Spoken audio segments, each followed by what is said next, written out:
परम आराध्यतम श्री श्री गौड़ीय गुरुवर्गेर पाद पद्मेर कृपा भिक्षा करे भक्ति सिद्धांत सरस्वती गौड़िया मठे गौर सुंदरेर शुभ आविर्भाव महोत्सव ओ तद्धाम परिक्रमणेर प्राक्काले गौरकथा श्रवण सप्ताहेर सप्तम दिवसे आमरा किछु प्रबोधानंदपादेर विचार श्रवण करे आत्मशोधन करार प्रयास करी। गौर प्रवानंदे निताय गौर हरि।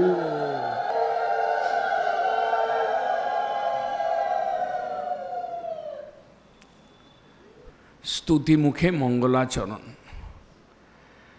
उच्चै आस्फालयन्तम करचरण महो हेमो दंड प्रकांडई बाहु प्रधित सत् तांडव तरल तनुम पुंडरीकायताक्षम विश्वस्य अमंगलम्नम किमपि हरि हरिति उन्मदोनंदनादई वंदे तं देवचूड़ामणिम अतुल रसाविष्ट चैतन्य चंद्रम। अतुल रसाविष्ट चैतन्य चंद्रम वंदे आम्रा चैतन्य चंद्र के चैतन्य देव के वंदना करी जिनी अखिल अतुल रसाविष्ट अतुलनीय रसेते आविष्ट जिनी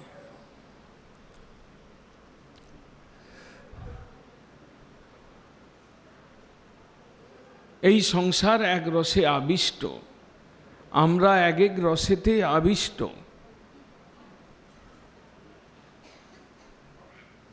আমাদের এই আবিষ্টতা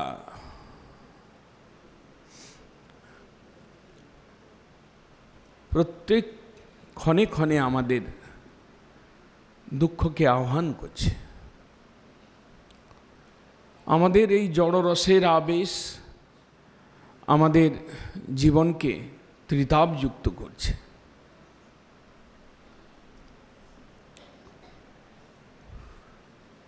এই যে জড় রস এই যে আমাদের কামনমত্ত ক্রোধনমত্ত অবস্থা এই যে আমাদের বিষয় রসের আবেশ এই আবেশ যে পর্যন্ত আমাদের না কাটে সে পর্যন্ত আমরা চিন্ময় রসেতে আবিষ্ট হতে পারি না। যে পর্যন্ত এই রসের প্রতি আমাদের বিরক্তি যে পর্যন্ত আমাদের নিবৃত্তির পথ আমরা গ্রহণ না করি সে পর্যন্ত আমাদের শান্তি নেই। ভগবত ভক্তগণ তারা ভগবানের সেবানন্দ রসে ভজনানন্দ রসে আবিষ্ট থাকেন। আমাদের আবিষ্টতা ভগবত ভক্তির আবিষ্টতা জ্ঞানী বা যোগীর আবিষ্টতা এর এক ঊর্ধ্বে পরম অতুল রসে আবিষ্ট থাকতেন মহাপ্রভু। মহাপ্রভুর আবেশের কথা বলছেন। অতুল রসাবিষ্ট গৌরচন্দ্রম চৈতন্য চন্দ্রম বন্দে আমি বন্দনা করি। বিষয়ে আবিষ্ট মন বড়ই জঞ্জাল। বিষয় রসে জড় ভোগের আবেশে আমরা যতক্ষণ ডুবে থাকব ততক্ষণ পর্যন্ত আমাদের জীবনে প্রকৃত শান্তি নেই, প্রকৃত আনন্দ নেই। রূপ রস গন্ধ শব্দ স্পর্শ এই যে পঞ্চ বিষয় জড় সম্বন্ধীভূত এই যে পঞ্চ বিষয় এই বিষয়ের আবেশ আমাদের মূল ব্যাধি। আমরা অজ্ঞানতাবশত ঈশ্বর থেকে বিস্মিত হয়ে বিচ্যুত হয়ে ঈশ্বরকে ভুলে গিয়ে আমরা জড়রসে আবিষ্ট। এই জড়রস বা প্রাকৃত রস বা বিষয় রস, এর আবেশ থেকে আমাদের বেরোতে হবে। তাই আমরা চৈতন্যদেবের বন্দনা করি। চৈতন্যদেব এক অতুল রসাবিষ্ট চৈতন্যশ্চন্দ্রং বন্দে। জগৎগুরু শিল ভক্তি সিদ্ধান্ত সরস্বতী গোস্বামী প্রভুপাদ তিনি প্রাকৃত রস শতদূষণী ছোট্ট গ্রন্থ লিখেছেন। প্রাকৃত রস, জড় রস, বিষয় ভোগময় রস, এর মধ্যে শত শত দোষ, এর মধ্যে দুঃখ, এর মধ্যে জ্বালা অন্তর্হিত রয়েছে, অন্তর্নিহিত রয়েছে।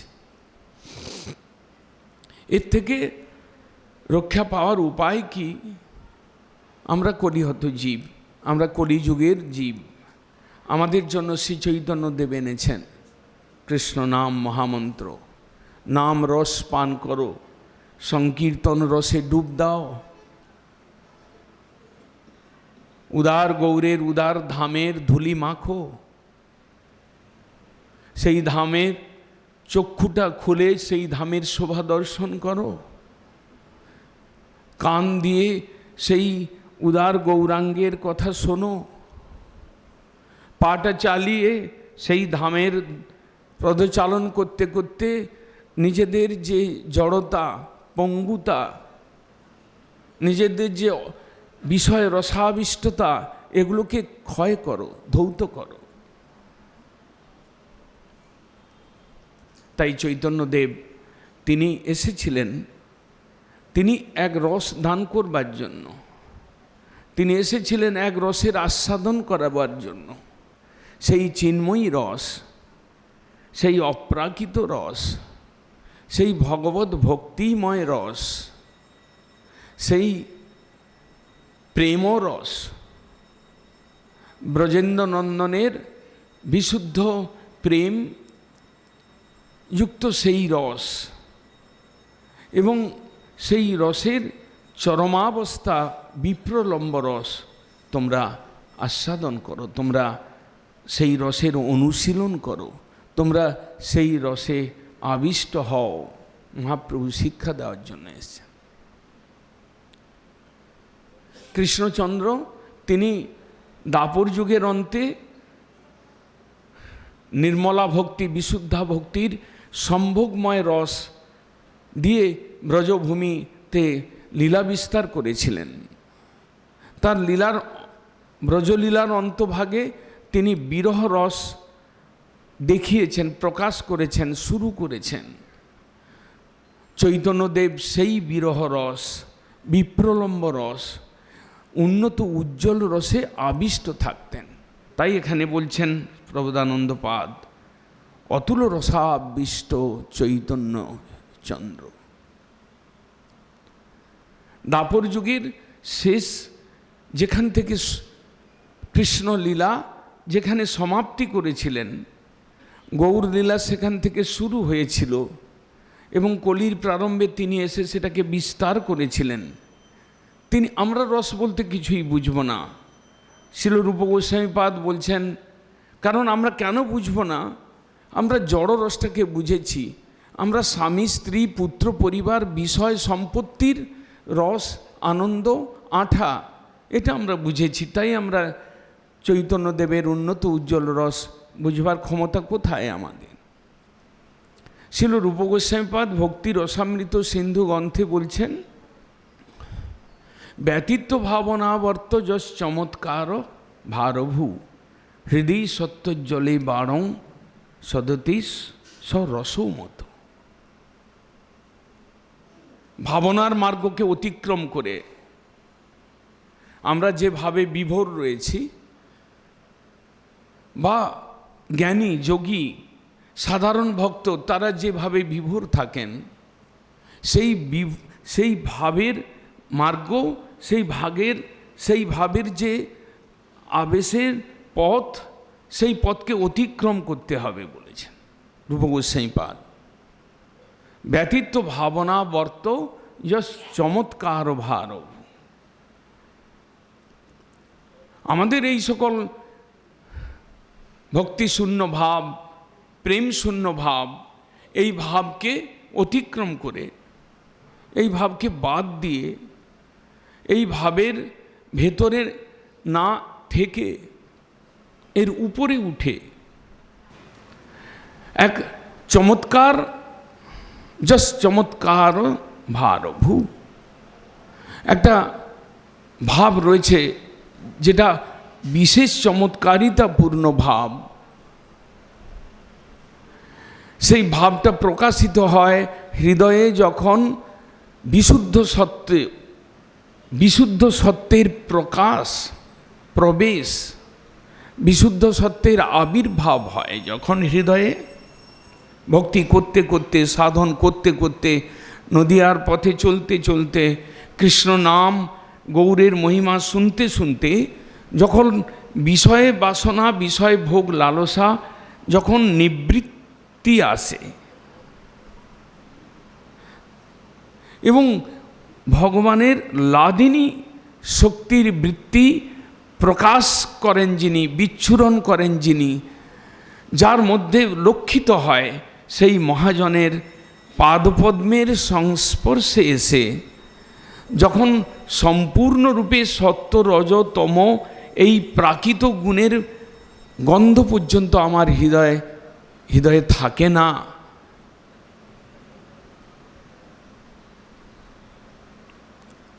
তখন এই ভগবানের লাদিনী শক্তির সারভূতাবৃত্তি আমাদের মধ্যে ভগবদ ইচ্ছায় নিক্ষিপ্যমান লাদিনীর সারবৃত্তি, যে বিশুদ্ধ সত্যের প্রকাশ, সেটা যখন হৃদয়ে প্রবেশ করে, তখন হৃদয় সত্যুজ্জ্বলে বারম, হৃদয়টা বিশুদ্ধ সত্যের গুণে উজ্জ্বলতা লাভ করে, পরিষ্কৃত হয়, মার্জিত হয়, হৃদয়টা একদম প্রেমানন্দকে ধরতে পারে। তখন হৃদয় সত্যজ্জলে বারং সিদতে সরসৌ মতো, সেটাই রস। নির্মল হৃদয়ে সম্পূর্ণরূপে ত্রিগুণের ধৌতাবস্থা যখন সাধক প্রাপ্ত হন, তখন তার হৃদয়ে প্রেমের সঞ্চার, তখন ভগবানের চিৎশক্তির লাদিনী বৃত্তির নিক্ষেপ, কৃষ্ণ কৃপায়, কৃষ্ণ ভক্তির কৃপায় যখন সেই হৃদয়টা উজ্জ্বলীকৃত হয় বিশুদ্ধ ভাবের দ্বারা, তখন সেই হৃদয়ে রসের আস্বাদন হয়। তখন যে ভাব উদিত হয় তাকেই প্রকৃত ভাব বলা হয়েছে। অতুল রসাবিষ্ট চৈতন্যচন্দ্র, তিনি এই রকম রসের উন্নত উজ্জ্বল রসে আবিষ্ট ছিলেন, থাকতেন।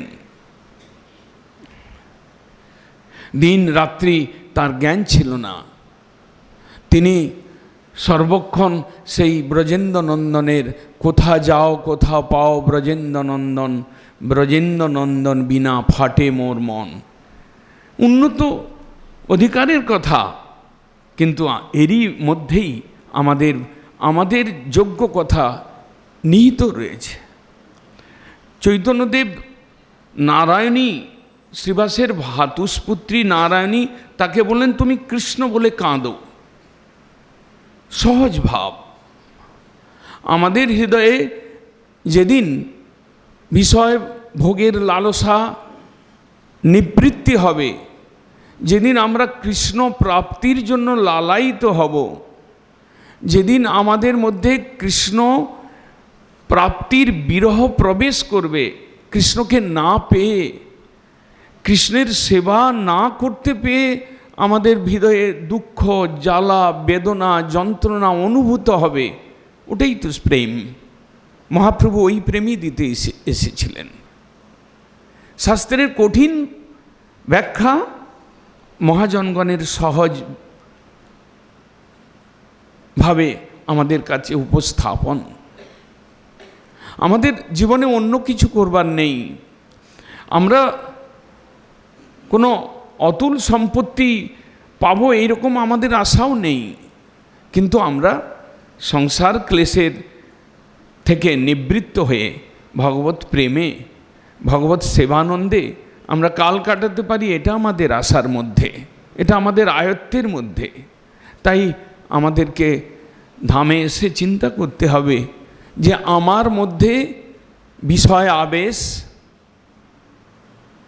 কাটছে কি না, আমার মধ্যে শ্রীকৃষ্ণ যিনি বিষয় তত্ত্বের শিরোমণি, যার মধ্যেই রূপ রস শব্দ গন্ধ স্পর্শ চিন্ময় মূর্তিতে সদা অবস্থান করছেন, তার সেই বিষয়, তার ছিটে ফোঁটা পাওয়ার জন্য, তার নিত্য সেবা পাওয়ার জন্য, তার কাছে যাওয়ার জন্য, তাকে হৃদয়ে স্মরণ করবার জন্য অভাব অনুভূতি এইটুকুই মহাপ্রভু এনেছিলেন। মহাপ্রভু তার শেষ লীলায় 12 বৎসরকাল তিনি জগন্নাথ ক্ষেত্রে পুরীধামে তিনি যা কিছু প্রকাশ করেছেন, এই প্রকাশ বিরহ ভাবের প্রকাশ, বিপ্রলম্ব রসের প্রকাশ, কৃষ্ণকে না পাওয়ার জন্য আরতি ক্রন্দন খেদ এর অনুভূতির প্রকাশ মহাপ্রভু আমাদের দেখিয়েছেন। সেই যে মহাপ্রভু অতুল রসাবিষ্ট মূর্তি চৈতন্যচন্দ্র, তাকে আমি বন্দনা করি। বন্দে তম দেবচূড়ামণিম অতুল রসাবিষ্ট চৈতন্যচন্দ্রম। তিনি কি করেছিলেন তার লীলার দু একটি কথা উল্লেখ করে সেই ভাবনার দ্বারা বন্দনা করতে চাচ্ছেন প্রবোধানন্দপাদ। উচ্চৈ আস্ফালয়ন্তং করচরণম অহো হেমদণ্ড প্রকাণ্ডই। উচ্চৈ আস্ফালয়ন্তম, উপর দিকে দু বাহু তুলে নৃত্যের ভঙ্গিতে করচরণ দোলায়মান অবস্থায় মহাপ্রভু নৃত্যের ভঙ্গিতে, তার শরীর এমন কোমল, এমন তার শরীরের গঠন, এমন তার শরীরের হেলন, এমন তার শরীরের বর্ণ, এমন তার শরীরের ভাব ছিল, সেটা কবি তিনি কল্পনা করছেন। উচ্চৈ আস্ফালয়ন্তম করচরণম অহো হেম দণ্ড প্রকাণ্ডই। তার হাত দুটো ছিল স্বর্ণের বিরাট লম্বা দণ্ডের মতো। বলছেন রূপগোস্বামীপাদ বর্ণন করেছেন, বিশালাক্ষ দীর্ঘার্গল যুগল, দীর্ঘ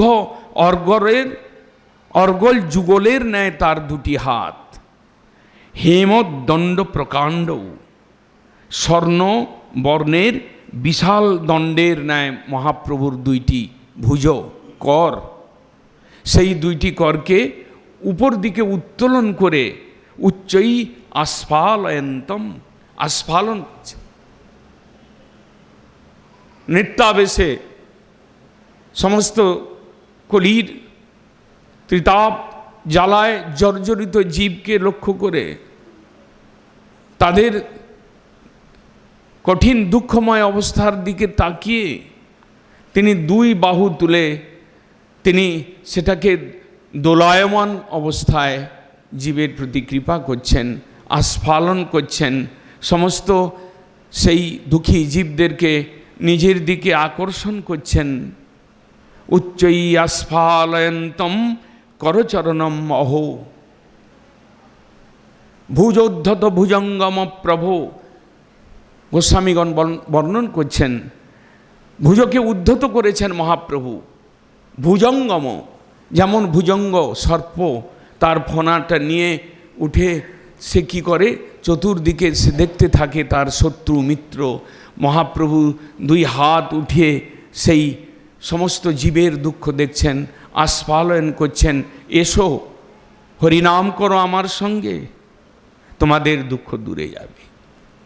এক সময় মদন মোহন মালব্য তিনি প্রভুপাদকে প্রশ্ন করছেন, আপনারা যার ভজন করেন শ্রী চৈতন্যদেব ইনি আবার হাত উঠিয়ে আছেন কেন? কৃষ্ণ তো হাত দুটোকে মুড়ে বাঁশি বাজাচ্ছিলেন, ইনি নাকি কৃষ্ণ, ইনি আবার হাত উঠিয়েছেন কেন? প্রভুপাদ বললেন হরিনাম প্রচারের চিহ্ন সূচক মহাপ্রভু হস্ত উত্তোলন করে কলিহত জীবকে আস্ফালন করছেন, ডাকছেন, আসো বাহু তুলি হরি বলে পতিত লইয়া কোলে। মহাপ্রভু বাহু তুলে কি করছেন? মুখে হরিনাম করছেন। দুই বাহুকে বিস্তীর্ণ করে তিনি পতিত পাপী তাপীকে আলিঙ্গন করবার জন্য ডাকছেন, এসো। কোন মায়ার জালে তোমরা আবদ্ধ হয়ে কষ্ট পাচ্ছ? হরিনাম করো, আমার সঙ্গে নৃত্য করো, গাও। কৃষ্ণ প্রেম লাভ করে তোমরা ধন্য হবে, ধনী হবে, তোমাদের দুঃখ জ্বালা দারিদ্র সব কিছু নষ্ট হয়ে যায়।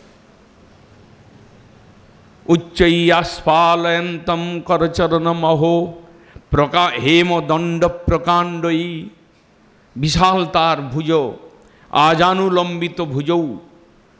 বৃন্দাবন দাস ঠাকুর বর্ণন করেছেন, নিত্যানন্দ গৌর সুন্দরের বন্দনায় বলছেন আজানুলম্বিত ভুজৌ।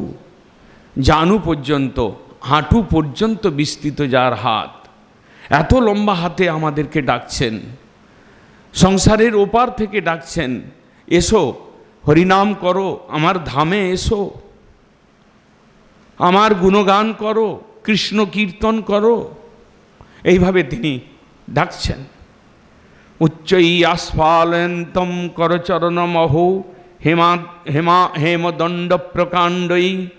বাহু প্রধৃত্য সত্তাণ্ডব তরল তনুম পুণ্ডরিকায়তাক্ষম।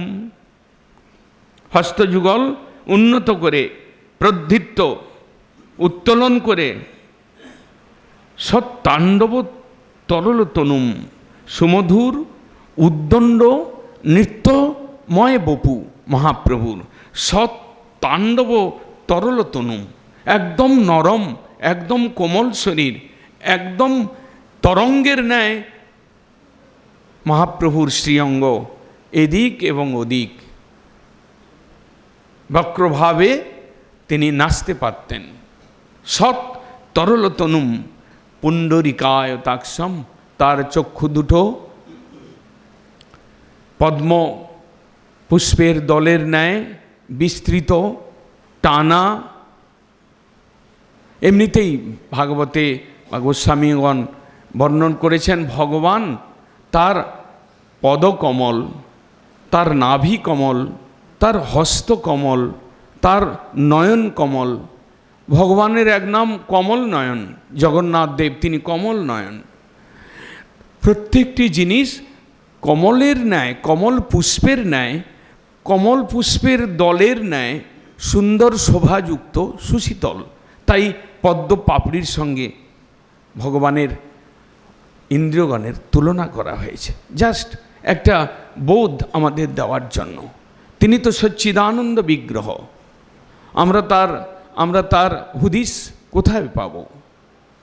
বর্ণনের মধ্যে শুনি, মহাজনদের শ্রীমুখে আমরা শুনি, তিনি সচ্চিদানন্দ বিগ্রহ, ঈশ্বর পরম কৃষ্ণ সচ্চিদানন্দ বিগ্রহ তিনি। এই যে বিগ্রহ, এই যে কোমল বিগ্রহ, এই যে নিত্যশীল বিগ্রহ, এই যে দুবাহু প্রসারী নৃত্যরত যে মহাপ্রভুর রূপ, কমল নয়ন রূপ, সেটার কল্পনা করছেন, সেটার চিন্তন করছেন, সেটার ভাবনার দ্বারা সেটাকে ভাষাতে অঙ্কন করছেন প্রবোধানন্দ পাঠ।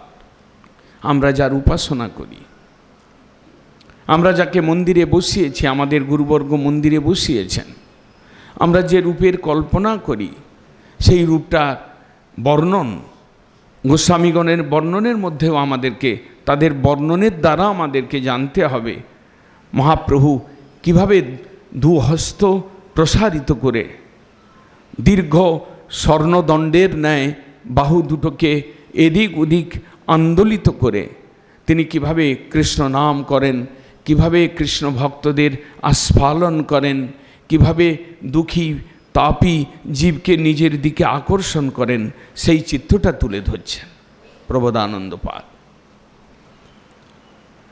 মহাপ্রভু সেই হাত দুটি উঠিয়ে হরি হরিতি উন্মদানন্দ নাদই, হরি হরি বলে উচ্চধ্বনি করছেন উন্মদের ন্যায় মত্ত হয়ে, উন্মদ আনন্দ নাদই। হরে কৃষ্ণেতি উচ্চৈ স্ফুরিত রসন নাম গণনা, তিনি হরিনাম জপ করতেন, সেটাও উচ্চস্বরে করতেন।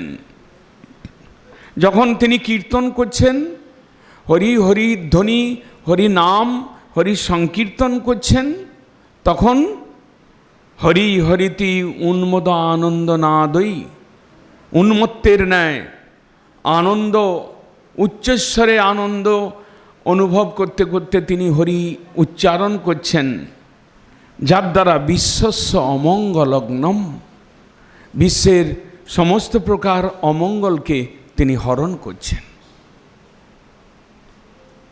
অমঙ্গল রাশি তিনি তার অবতারে তিনি হরি নাম হরি কীর্তন করতে করতে বিশ্বের অমঙ্গলকে হরণ করেছেন। হরি নামই একমাত্র যে অমঙ্গল হারি, তিনি ছলে বলে তার লীলায় প্রকাশ করেছেন। শ্রীমদ্ ভাগবতে বর্ণিত আছে অজামিল উপাখ্যানে, সর্বেশাম অপি অঘবতাং ইদম এব সুনিষ্কৃতম। যত প্রকার পাপ রয়েছে, যত প্রকার পাপী রয়েছে, তাদের নিষ্কৃতির একমাত্র উপায় হচ্ছে এই নাম, ভগবত নাম উচ্চারণ। ইদম এব সুনিষ্কৃতম নাম ব্যাহরণ সদা যত তদ বিষয়ামতি। যখন কেউ নাম উচ্চারণ করে হরির নাম, তখন হরি চিন্তা করেন আমার নাম ডাকছে, এ নিশ্চয়ই আমার লোক, আমার জন, আমার সন্তান, একে আমায় রক্ষা করতে হবে, একে আমায় ত্রিতাপ থেকে রক্ষা করতে হবে, একে আমায় পাপের জ্বালার থেকে রক্ষা করতে হবে। যিনি কৃষ্ণ নাম উচ্চারণ করেন, যিনি কৃষ্ণ কীর্তন করেন, ভগবান স্বয়ং তাকে নিজের জন বলে অনুভব করেন, তাকে সেইভাবে তাকে রক্ষা করেন।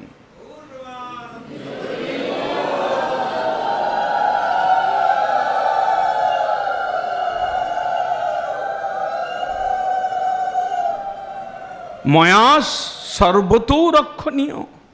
ভগবান ভাবেন আমার নাম কাতর স্বরে ডাকছে, এ আমার জন, এ আমার আশ্রিত জন, একে সর্বতোভাবে আমার রক্ষা করতে হবে। ভাগবতের কথা, নাম ব্যাহরণম বিষ্ণুর যত তদ বিষয়ামতি। বিষ্ণু যখন চিন্তা করেন যে এ আমার নাম ডাকছে, বিষ্ণুর মতি তার প্রতি হয় যে আমার জন, এ আমার রক্ষণীয়, এ আমার শরণ নিয়েছে, তাই একে আমার রক্ষা করা উচিত। মহাপ্রভু সেই নাম প্র্যাকটিক্যালি কলিযুগের প্রথম সন্ধ্যায় অবতীর্ণ হয়ে নবদ্বীপ লীলার থেকে নিয়ে বৃন্দাবনীয় লীলা, দক্ষিণ ভারতীয় নাম প্রচার এবং শেষে পুরী ধামে যে তার সমগ্র লীলা, সেই লীলা জীবের মঙ্গলের সূচনা, জীবের মঙ্গলের জন্য তিনি করেছেন হরিনাম জপের দ্বারা, হরিনাম কীর্তনের দ্বারা।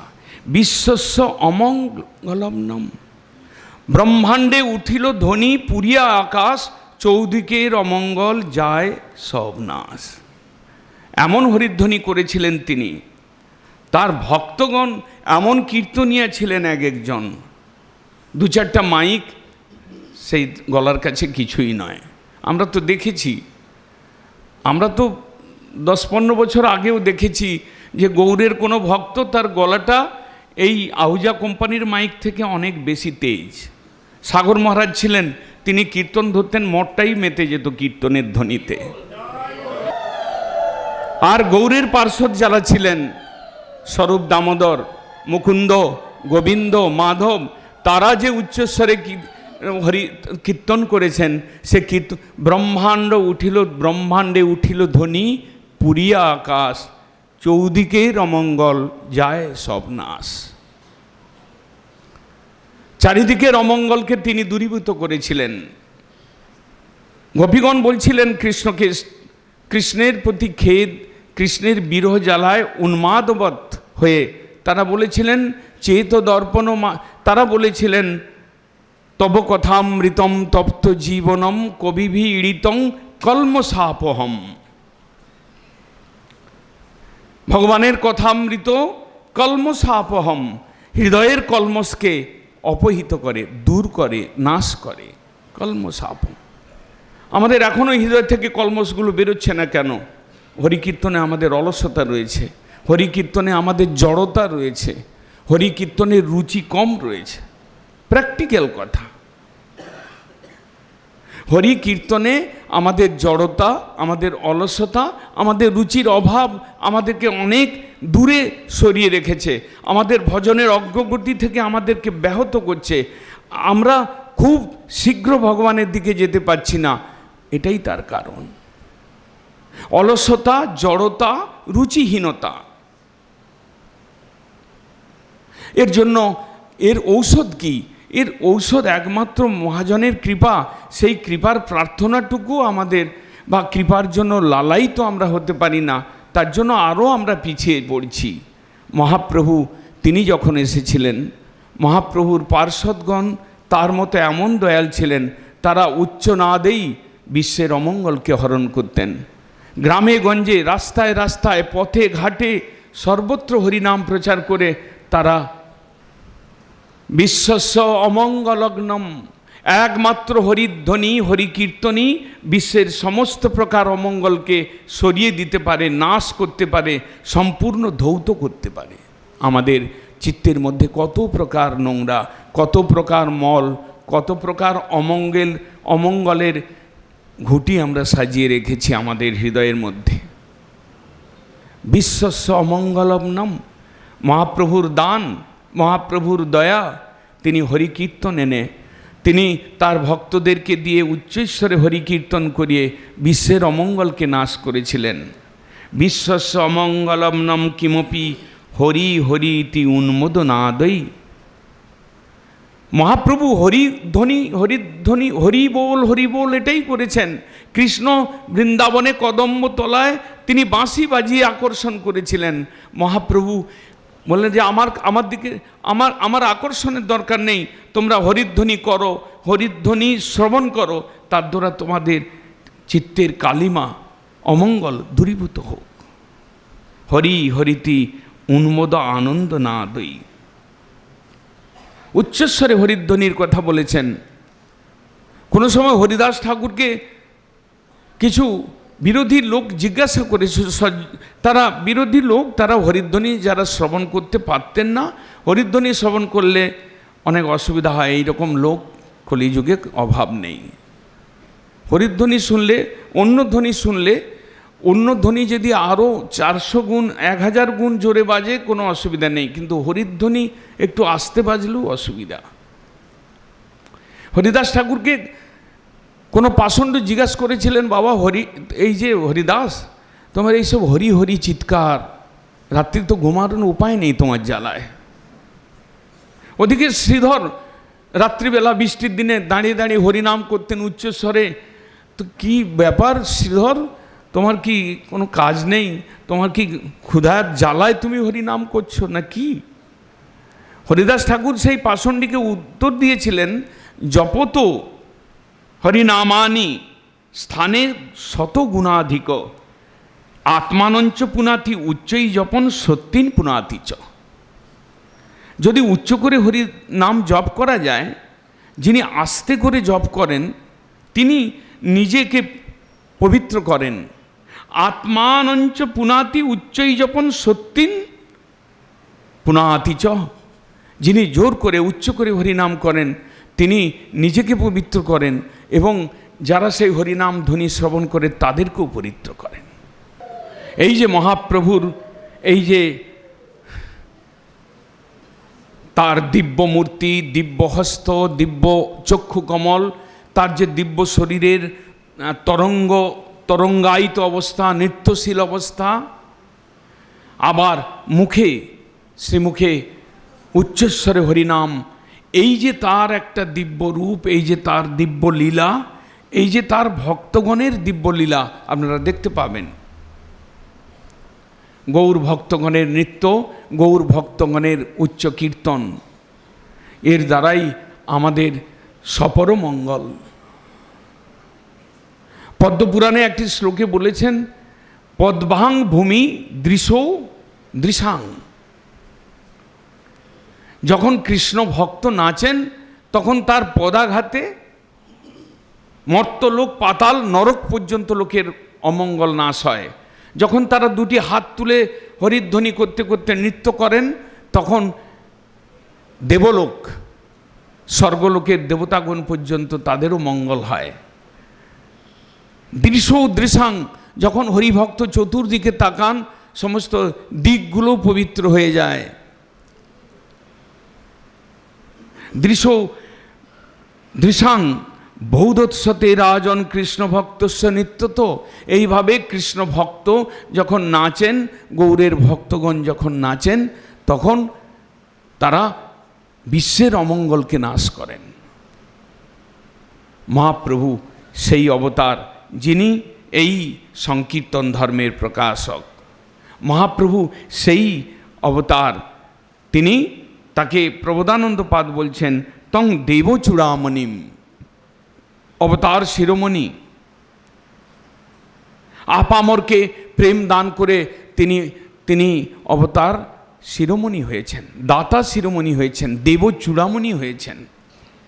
চৈতন্য দেব তিনি দাতা শিরোমণি। কেন? তিনি যে বস্তু দিয়েছেন সে বস্তু অন্য কোনো অবতারে দেন নাই। অন্য কোনো অবতার এসেছে অসুর নাশন করে সাধুকে পরিত্রাণ করেছেন। অন্য কোনো অবতার এসেছেন যিনি শ্রদ্ধাকে বর্ধিত করেছেন। অন্য কোনো অবতার এসেছেন যিনি ঐশ্বর্য মিশ্র প্রেমের প্রকাশ তার জীবনে দিয়েছেন। কিন্তু চৈতন্যদেব ঐশ্বর্য শূন্য, মাধুর্য উজ্জ্বল প্রেম, মধুর উজ্জ্বল পারকীয় এবং বিপ্রলম্ব রসময় প্রেম তিনি সকলকে দান করেছেন। আপামর দানকারী বলে তিনি দেবচূড়ামণি, তিনি দাতা শিরোমণি। তিনি কিভাবে দান করেছেন? নিজ পর নাহি সবারে দেয় কোর। তিনি নিজ পর চিন্তা না করে সকলকে কোল দিয়ে তিনি প্রেমে তাকে আপ্লুত করেছেন। কৃষ্ণ প্রেম দান করেছেন। তিনি হাতে হাতে প্রেমের অঞ্জলি। তিনি যাকে দেখেছেন, যাকে পেয়েছেন সামনে, যার একটু শ্রদ্ধা দেখেছেন, তাকেই তিনি সঙ্গে সঙ্গেই তাকে প্রেমে, কৃষ্ণ প্রেম দান করে তাকে গীতার্থ করেছেন। তার দান রিপু বান্ধব ভেদ বিহীন দয়া। ভক্তিবিনোদ ঠাকুরের ভাষা, রিপু বান্ধব ভেদ বিহীন দয়া। ইনি আমার শত্রু, ইনি আমার বান্ধব। রিপু বান্ধব ভেদবিহীন দয়া। তিনি ভেদ করেন নাই, শত্রু মিত্র, যোগ্য অযোগ্য, স্বপর, নিজজন পরজন, এসব বিচার তিনি রাখেন নাই। তাই তিনি মহাদাতা। নাহি দেখে স্থানাস্থান, যারে তারে কইল দান। প্রেম চিন্তামণির প্রভু ধনী। প্রেম চিন্তামণি নিয়ে এসেছেন, যারে তারে কইল দান। নাহি বুঝে স্থানাস্থান, এখানে দেওয়া উচিত, এখানে দেওয়া উচিত নয়। যাকে পেরেছেন তাকেই দান করেছেন। প্রেমের ভাণ্ডারী রাধা ঠাকুরানী তার ভাব, তার কান্তি নিয়ে এসেছেন। অতএব এখানে কৃষ্ণ অবতারে যে বন্ধন ছিল, দান কাকে করব না করব তার বিচার ছিল, মহাপ্রভু অবতারে সেই বিচারটা তিনি পাত্রাপাত্র বিচারণ ন কুরুতে। তাই মহাপ্রভু দাতা, তাই তিনি মহাবদান্য। রূপ গোস্বামীপাদ তাকে প্রণাম করলেন, নমো মহাবদান্যায় কৃষ্ণ প্রেম প্রদায়তে।